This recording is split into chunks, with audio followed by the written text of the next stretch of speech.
Hello master.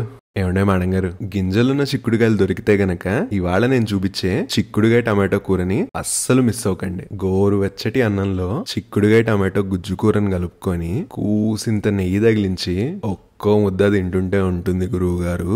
మెత్తగా ఉడికిన చిక్కుడు గింజలు పంటి కింద తగులుతూ టమాటో పులుపుతో వెల్లుల్లిపాయ వాసనతో ఎప్పుడు దలుచుకున్నా గానీ నోట్లో నీళ్లు ఊరాల్సిందే. కడిగి శుభ్రం చేసుకున్న చిక్కుడుకాయల్ని ఒక మందపాటి బాణల్లో వేసుకోండి. ఇందులోకి ఉప్పు, పసుపు వేసుకొని కాసిన్ని మంచినీళ్ళని పోసుకొని చిక్కుళ్ళు మెత్తబడేదాకా మంచిగా ఉడకబెట్టుకోండి. అదే బాణల్లో వేరుశనగ నూనెను వేసుకొని తాలింపు గింజల్ని, చేతి నిండా కరివేపాకుని వేసుకోండి. తాలింపు గింజలు చిటపట్లాడేదాకా వేయించుకోండి. 2 సన్నగా తరిగిన ఉల్లిపాయల ముక్కల్ని, ఒక చిటికెడు ఉప్పుని వేసుకొని ఉల్లిపాయ ముక్కలు మెత్తబడి లేత బంగారు వర్ణంలోకి మారేదాకా వేపుకోండి. ఉల్లిపాయ ముక్కలు వేగిపోయిన తర్వాత ఇందులోకి 4-5 మంచిగా పండిన టమాటాల ముక్కల్ని వేసుకోండి. టమాటో ముక్కలు పూర్తిగా మెత్తబడేదాకా మూత పెట్టి మగ్గించుకోండి. ఉన్న టమాటో ముక్కలన్నీ గుజ్జు గుజ్జుగా అయిపోవాలి, గుర్తుంచుకోండి. కూరలోకి ఉడకబెట్టుకున్న చిక్కుడుకాయ ముక్కల్ని, ఒక 2 గ్లాసుల మంచినీళ్ళని పోసుకోండి. రుచికి సరిపడా ఉప్పు, కారాన్ని వేసుకొని ముక్కలకి ఉప్పు కారం మంచిగా పట్టేలా కలుపుకోండి. కూర మీద మూత పెట్టి పోసుకున్న నీళ్లన్నీ